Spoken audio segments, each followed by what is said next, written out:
Good morning and welcome to this edition of Healing Moments with Martha. I am just delighted that we get to interview this morning Sean Maney. He is a local guy here in St. Louis, Missouri. He is the executive director of First Light, which is a local nonprofit. So thank you, Sean Maney, for taking time out this morning to share about the wonderful organization that you are a director of, and taking time out of being a dad of two teenage children and a husband for I think 19 years, I think it is, or more.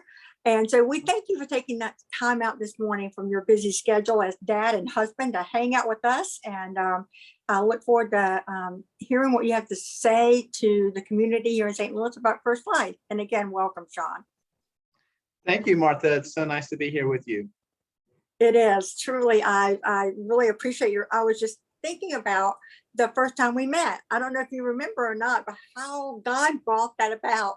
And it was so funny the way God connects people. And it was through David Zaylor referred me to John Fort, who referred me to you. And That's we met. Right. That's right. All yes. about the Sexual Integrity Conference. And yes. so we met, and little did we know what God would just put together. And so that was 3 years ago when we went to the Sexual Integrity Conference. Yes, that one would have been 3 years. We went to 3 years. Atlanta together, right? Yes. Yeah. And I had to say that was definitely one of the highlights of my own spiritual journey, was hanging out with you guys there at the house. It really was. That was fun. It was fun. It was a lot of fun.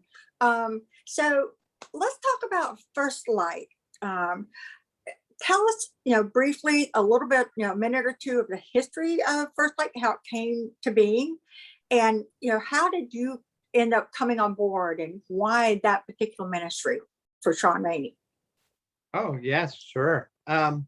So First Light has actually been an organization in St. Louis since about 2003.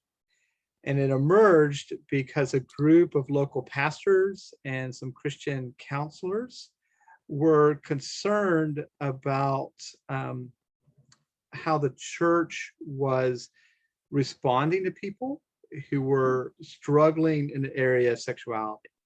So these were churches that wanted to uphold the traditional teaching on sex, that sex is between a man and a woman in a covenant of marriage. But they had seen the impact of kind of a lot of animosity from corners of the church towards the LGBTQ community, towards a lot of shaming messages around sex. And we're realizing that there were many sincere believers who professed belief in what the Bible taught, but they were struggling. They had unwanted same-sex attractions. They had gotten caught up in compulsive sexual behaviors, but the kind of attitude of the churches at the time made it very hard for them to come forward and just to receive the same type of pastoral care and discipleship that we want to offer anyone who wants to bring parts of their lives into obedience with Jesus. So they created a kind of a collective throughout their own churches of safe, kind of anonymous groups where men and women could go and to receive this care throughout St. Louis. And it was a little interesting because there was a group of them, so they formed the board, and then they called directors. So I didn't start First Light, and First Light really wasn't started by a single person. It was kind of a work of the Spirit to bring this community together. And then so I was one of their very first volunteers. I got involved with First Light when I was a graduate student at Covenant Seminary. Both the head of my counseling department who was involved, so I knew that way, as well as the pastor that I was interning with was very involved. So I began as a volunteer. And at that time, some of the first groups were really around homosexuality. And then I went away. I was gone for several years, and then they called me back in 2010. At that point, the ministry had kind of reached a crossroads. They weren't sure what direction they wanted to go, but they felt like the need was still very prevalent. And they wanted to see what would happen if they could put someone in the role of director full-time, because previously to that had always been a part-time, smaller ministry. So I came in really, and what led me to it was I had the experience in seminary, and I had come to a place of realizing that my ministry really wasn't to be on a big platform and to be known, but that the God had called me to really want to work with the marginalized, to really want to be a person who made it safe for others to really bring their whole self and to Jesus, but I also believe in part of that is also being to his body and being known by people in the church and wanting to care for them. And this was an opportunity to do that. My background had been in mental health work and some in church ministry, but really had a heart to want to create this sense of a safe place and to do discipleship there. And it was a place where discipleship and counseling kind of comes together. We talk a lot about wounds and mental health, like what you're interested in, Martha, but it also is about growing as a Christian. And so there's education about Christian doctrine and the Bible that's intertwined in the work that we do at First Light. I love the way that the whole idea came about, and we both have been around the block enough that to know that it's a definite need within the walls of the church to create. And I think the churches really struggle with this still, creating a safe place for those of us who struggle with our sexual integrity. Do you partner now with local churches to make that safety net known and available? Does that make sense? Or do you feel like there are still a lot of churches in St. Louis that don't have a clue about First Light or what you do? There's probably both. There's a good number of churches in St. Louis, but I think more and more know of us. And so we have really two kind of approaches. The first approach that came up out of that original model of we're going to create safe spaces that Christians can go to outside of their own congregation.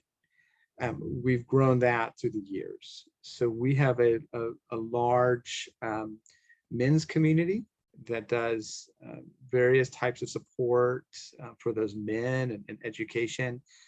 We have a sister program to that for their spouses. And then we've helped parents through the years at different times. We've had some direct ministries around homosexuality, but we do our own program. And so there's a lot of churches who are aware that we are a local resource, probably more than what I know. And so often if someone has that issue, the issue with their sexuality, and they actually do go and talk to a pastor or someone, they might get the recommendation to come be involved with us. The thing that we're also been trying to do all along, and is beginning to do more of, is we really would like the churches to actually become the place where a lot of these struggles can be talked about. And so sometimes churches will help me on that goal by just inviting us in. That could be just some Sunday school classes or some teachings about the issue. Sometimes it's just consulting. But a few churches I've actually worked with for a couple of years now or more, so that they're developing their own internal program. And so I help them by doing education with their leaders, working to set up a program, training their group leaders, providing ongoing support for them. And they begin to actually have their own groups as part of their pastoral care ministries within the church.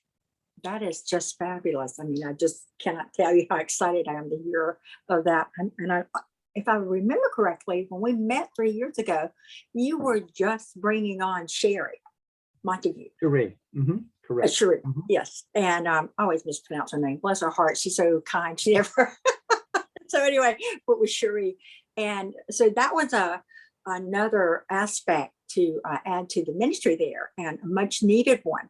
So would you say that it's, how would you compare the rate of success, if there is such a thing? Like if, let's say a married guy comes and says, I'm struggling with pornography or extramarital affairs, and aren't those two of the main issues that you deal with as far as sexual integrity or inside those are probably marriages? main two. Yes. And so then, would you say that it raises the rate of success for healing when the women, the spouses, are able to come in and talk about their side of the story? I mean, how would you say that it impacts the recovery journey? Yeah, that's a great question. Let me kind of pack it in two levels. One, maybe just the recovery for the men, and most of the time, the person who coming in who has the compulsive behavior is the man. Now, we do have more and more women who are being honest about their own compulsive sexual behaviors, and we do have some ministries for them. But by far, our largest ministry is our men's program. So in terms of deciding and being able to say, well, what's successful? There's a lot of ways to measure that. And the first one that ever comes to mind is they were doing something, right? They were doing porn, they were seeing prostitutes or affairs, what it might be, and have they stopped? They ended that. And the more that men do both a program like ours combined with therapy, it's just been proven across the field that that's where you're going to see growth and sustained sobriety.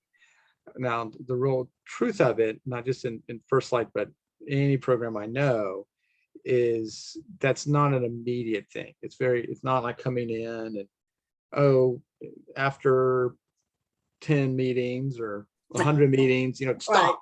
Not many things happen and they build. Exactly. Most of the time, it's a reduction, right? So you're learning, you're teaching how to live without leaning on sex in such an unhealthy way. And guys do well for a while. They might get stressed out and mess up again and come back. And so a lot of times we can't just measure our success by saying, well, this guy came in and then he got, he left and he never used porn again. We have, follow up. We don't do that. What we see is that men who stay in our program, we can measure that they're all reducing their use. And for sometimes, for a guy that's using porn every single day and has for 15 years, and now he's using once a month or every couple of months, I see that as a good. Yeah. Now you also talk about just surviving the marriage, because what is unique about sexual compulsive behaviors, or if you want to use the language of sex addiction, is it has a much different and I would say more profound impact on marriage than other addictions. So even other addictions are very hard, to narcotics or alcohol, but there's something about sexual betrayal that just cuts right at the heart of what marriage is, and a deep betrayal there. And in the Bible, it is a reason, right, to say that a marriage can be dissolved and divorced. And so that has its own journey. I've seen many marriages restored. I would say if a wife is getting her own care, a lot of times group is a part of that. Sometimes that's just her own doing her own individual work, that it helps the marriage survive and then begin to thrive. I haven't seen many marriages where if the wife isn't engaged in healing, that they stay together. And the ones that do tend to be kind of dead from within. So there's a lot of, well, they're staying together for the kids, but they hardly even talk, or they're just kind of around. It's kind of a giving up. Now, it's always hard for the spouse to decide. Many times the spouse will, a part of our process is they haven't known much at all about the extent of their husband's sexual behaviors. And so one of the big stages of the work is setting up a safe way by which a spouse learns everything. And so what she might have thought was a passing, one-off here and there, like lapse with pornography, is finding out that there's been a lot of pornography, and there's been talking to other women online. And there could be a lot of other things. And so there's a stage where early, a wife goes through a process of deciding, well, should I stay in the marriage at all, regardless of what this man does from here with his recovery, or as the marriage ended, has there been such a breach that it's time to go? And we're supportive of spouses in either direction at that place.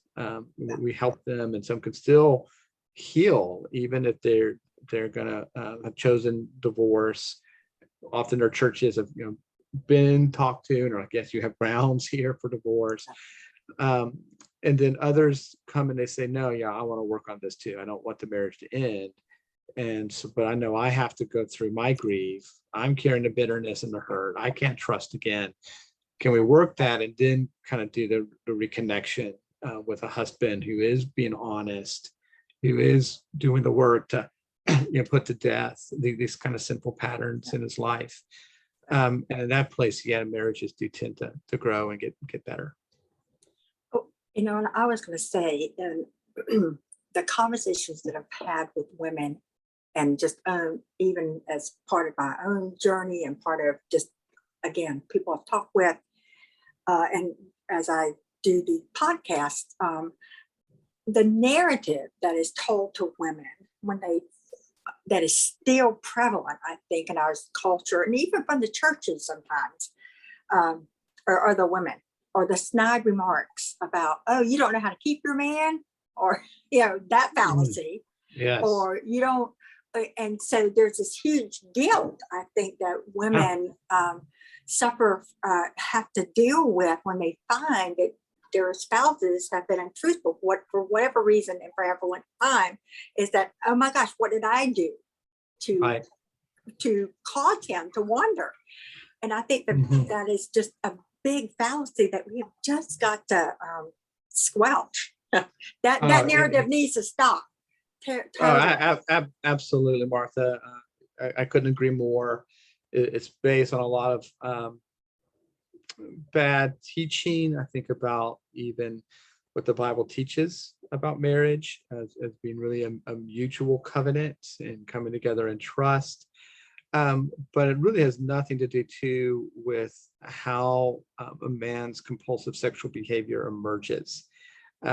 90% of the time, or more, this is something that the man learned in his life before ever getting married, before ever meeting the woman that he does marry.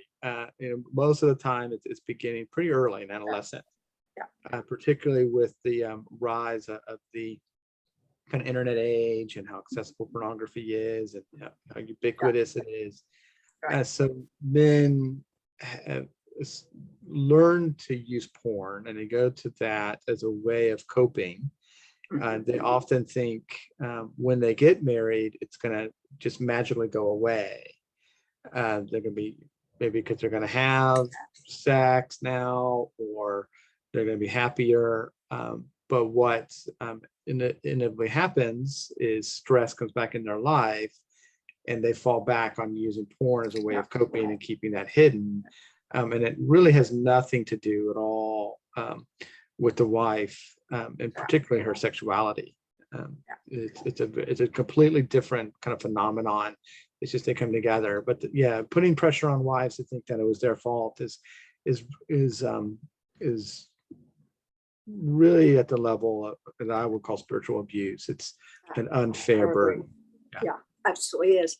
I mean, obviously, and we won't get into this, but obviously they're both responsible for loving each other well in that area of sexual integrity in their marriage. And so there's both.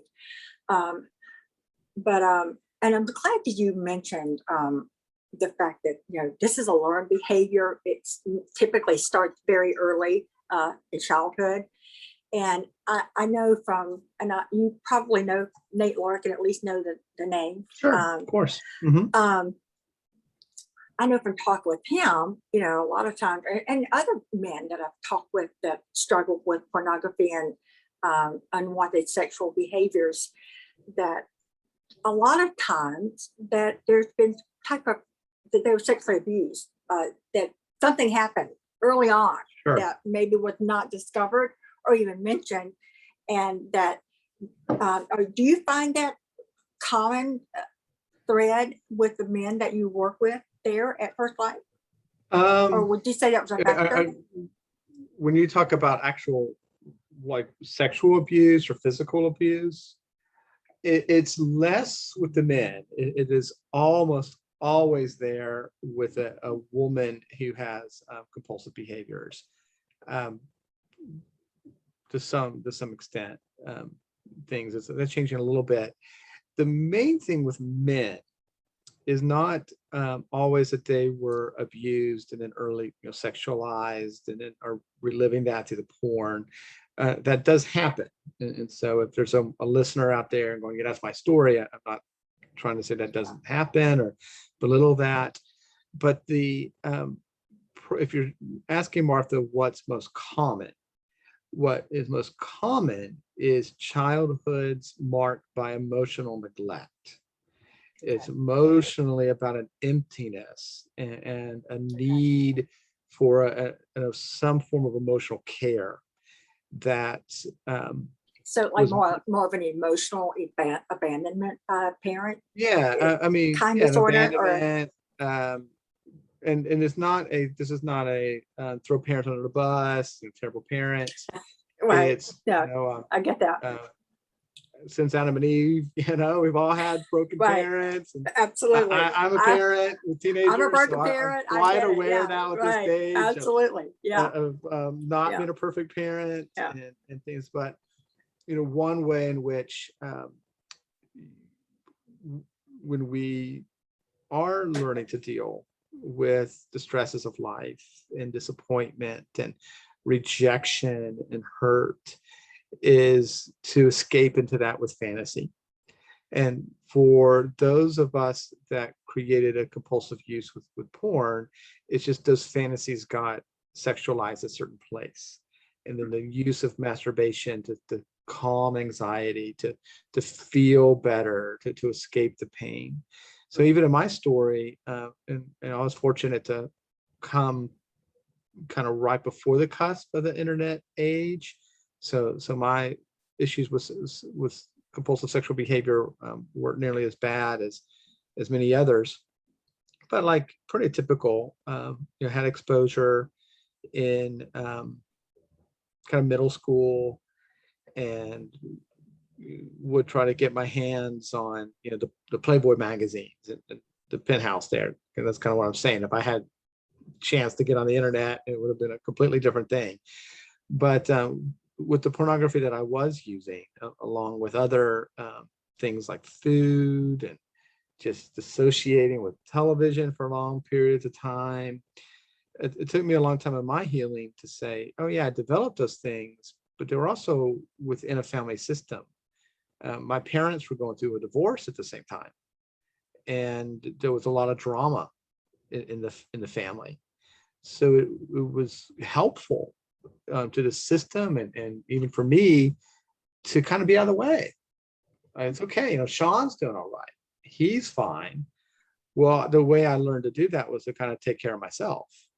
But I did them often with some really early addictive patterns, and sex was in there, like along with these others, like junk food, you name it. And I've had much more of a struggle with using food to deal with emotions and zoning out with TV and stuff through the years. But it was the same process. It was, this is going to make me feel better for a while. I can escape. And then needing to have that, and so I'm way more typical. Like it's that type of approach in a world where we all kind of have disappointments. We all at times feel rejected, to want to kind of take that pain away, with something like food or sex, or these days video games and social media. Yeah, all the more reason the phrase "just stop, don't do it" doesn't work, it right? doesn't work, because you're not really helping Yeah. what the issue is. You leave a person still without the skills, Right. and the opportunities to go, well, all of that way of dealing with life, I haven't learned another way. Right. Exactly. I just use my addiction. And if you take this one away, it's fine. If I have another addiction I can cling to, Right. same pattern going. We're just trading addiction one for the other. Right. Yeah. Whether it's exercise or whatever. Yeah. To care for oneself, to trust others with vulnerable emotions, to do things that honor our bodies, honor what we're going through, so that we're coping with life in good ways. Those are the new skills, and that's most of what we do. We're teaching those and supporting men to learn that, creating kind of communities where men are cheered on and encouraged to do that, to learn to live in a healthier way. And it's a lot more than just stopping. It's actually a lot more of doing. Well, and key word there, doing the work. I mean, I know when I started doing doing the living. Yeah. Well, because there's a difference between quitting drinking and being sober. And you know this. Yes. Being sober-minded, like versus sober. Right. And because it incorporates I think we have to be willing in our recovery to, take apart the house that we've built brick by brick down to the foundation. And that's why we keep saying you have to do the work. No one can do it for you. It's not going to happen. And I just want to applaud you for the intense work that you do, and because it does take the rebuilding and unlearning and then relearning to replace with good behaviors. And and some people think you could just pray it away, and it's just prayer is important. I'm not knocking that, and I'm not knocking my faith in Christ, because ultimately He is the one who brings healing. But it does take you have to own it. And I was going to say, getting back to a level of success, any man or any woman who even makes the phone call to you guys or emails, that is a level of success, because they're acknowledging that, I have a problem. I think I might have a problem. I interviewed Skip Stokes a while back, and he's a film director. He's doing a beautiful documentary on the stigma of addiction. And he was like, great guy. You probably want to connect with him. He's just awesome, off the charts, funny. But he was saying, as he shared, he was talking about how he discovered his own addiction of alcohol. And he's like, I took the test. And he said, and most of the time I suffer from test anxiety, and I passed with flying colors. I have an addiction. Right. And so, when people are willing to reach out to First Light, to you and Cherie, that that's half the battle. It really is. We're grateful. Far the most courageous and hard step. Courageous and hard step. It's that first step. And so I just want to wrap up today with a couple of things. If someone's struggling with their sexual integrity, and I think majority of people that do to some extent, how can they get in touch with you? What is their phone number, or what is their website? What you suggest is best? The easiest thing to do will be to go to our website, which is First Light, all spelled out, FIRSTLIGHT, St. Louis, STLOUIS.org. And from there, they can learn a little bit about the different ministries, and then be directed to contact the right staff person. So if or a woman and you're wanting help with sexual integrity, that would go to Cherie. If you're a spouse and saying, well, my husband isn't even doing recovery, but I'm finding out and I want some help and know how to get care, that also go to Cherie. And then I have a colleague named David Noble, who really is a point man for our men's ministry. And so if you are a man out there and saying, yeah, I've been alone in this, I keep falling back into using porn, or I'm entangling up with lies with hooking up, or I keep going to Grinder or Tinder or something. Yeah, you would contact David, and he can let you know how to get enfolded in our men's program. Because you are right, Martha. Everybody has to do the work on their own, but no one does the work alone. There has to be a community around you. Absolutely. Just Yes. learn it, read the book, try to do it.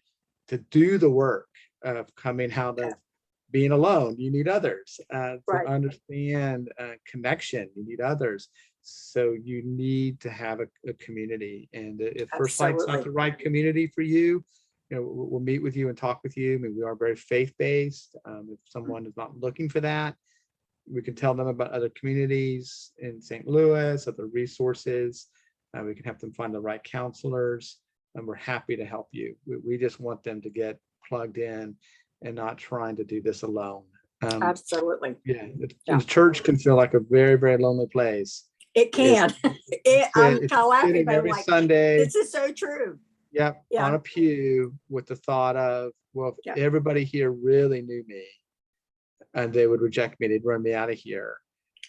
Even if you're good at getting to know everybody and kind of putting on a mask and friendly, and that's still very lonely place. And we really want it is a very scary lonely place. It is. Been there, done that. And I've suffered at the hands of spiritual abuse from people that when I came and told my story, they were like, let us be Jesus to you. And in the end, they were nothing like Jesus. Okay. Because there was such condemnation and such, anyway. But I get that. Sure they didn't set out to do that, right? It's really just about not understanding and maybe not even being in touch with some of their own wounds. And so that's a process. It is a process. I'm glad you brought up the word process. Yeah. It is not a sprint, it's a marathon. And there's no quick fix. We like a quick fix here in the United States. Take a pill and be done with it, or do this and we're done. But the beauty is in the process. It really is. And so let me encourage people, the process is the gratifying part, I guess I would say.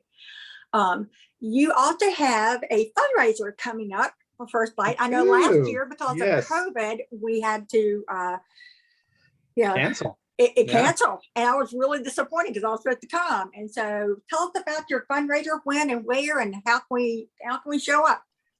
For sure, yes. So we do what's called a faith promise dinner, normally every year, and it's just we do it because First Light has always been an expression of the church. If you remember, our story started with pastors who wanted to see the church be a caring place. And so we're not like a treatment center where it's all just on you or you and your insurance. We don't turn anybody away because of money. And so many of our people don't pay much of anything. So we look to the wider church to be an expression of this. So we invite people to come and hear what the Lord is doing in the lives of some of our people. And so it's a big step for some people to stand up in front of strangers and another story about sin and healing their marriage. So there's testimonies. This year we've invited the former president of Covenant Seminary, Mark Dalby. I saw that. Yes.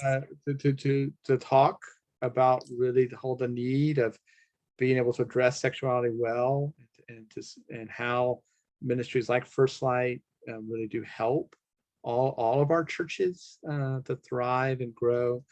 And then we ask those in the room to pray and to say, do I want to be a part of having this community in St. Louis?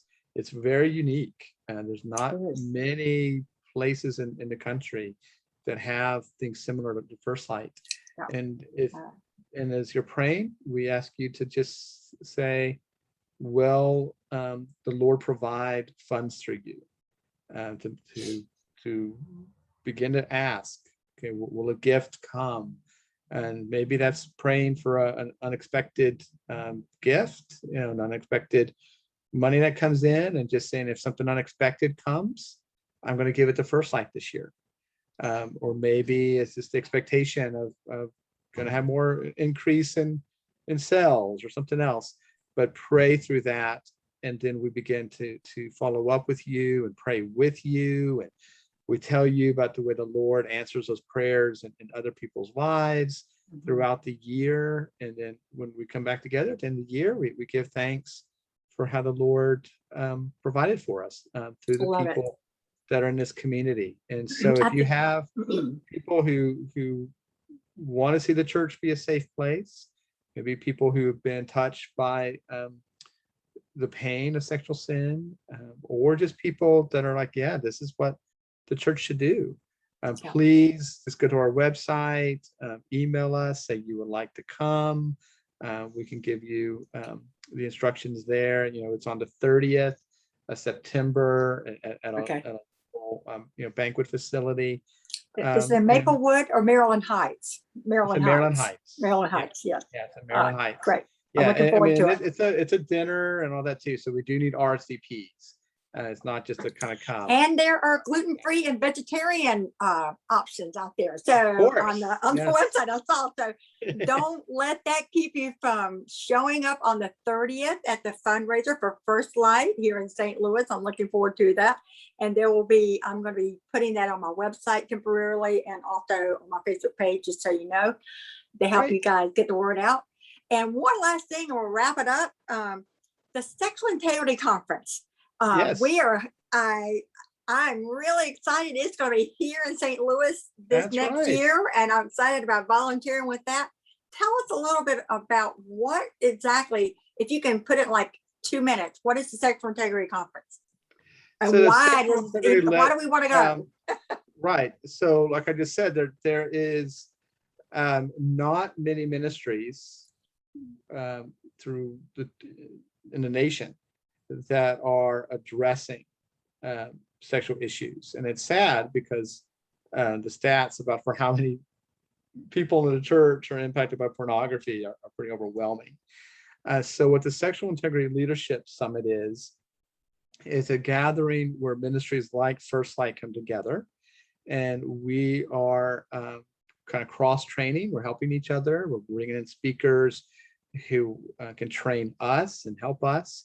But our heart of all of these ministries is that we want those who need help to also come. So if you're kind of wanting to come and actually be around really everyone that is working with the church to address sexuality better, there's not a better conference. That is our emphasis.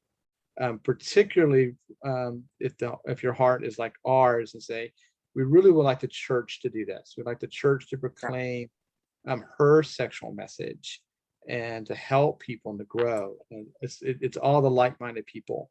So it's the Sexual Integrity Leadership Summit.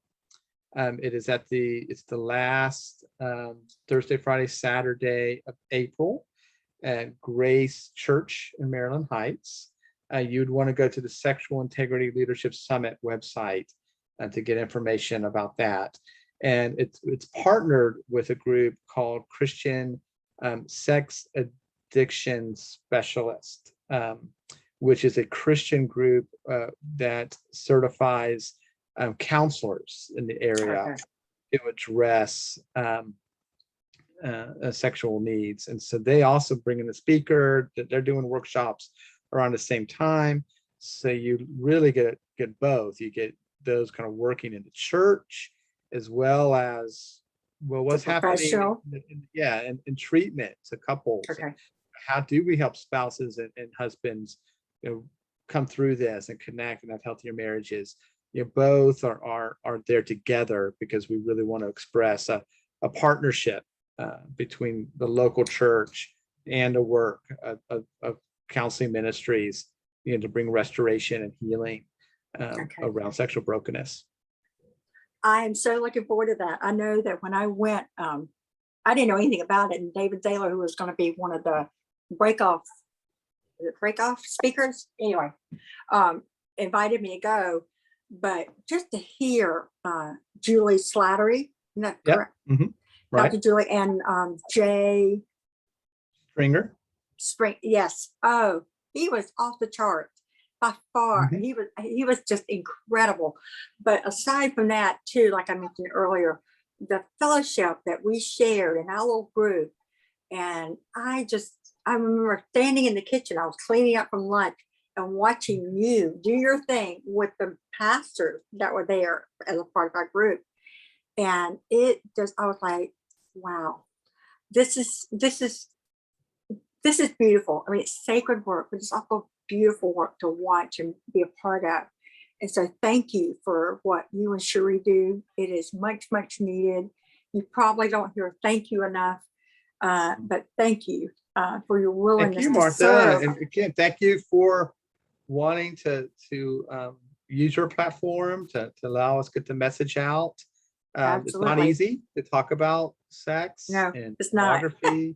We don't do These it are well. not topics Right. that just kind of come up, naturally. Yeah. So giving us a platform to share what we're doing really matters. So thank you. Yeah, you're welcome. It's my pleasure. It really is. So thank you, Sean, for your time this morning. And we will be posting this current interview with Sean Maney later today or at the latest tomorrow morning. And thank you to all the people who follow me on Instagram and Facebook. We appreciate you. And you can find more information on my own personal website. It is www.willowtreeevents.org. If you're interested in hearing about my story, and if you're interested, also there's a list of resources. It's free. All the books that I recommend, podcasts, and connections like First Light. And so again, thank you so very much, and have a great day.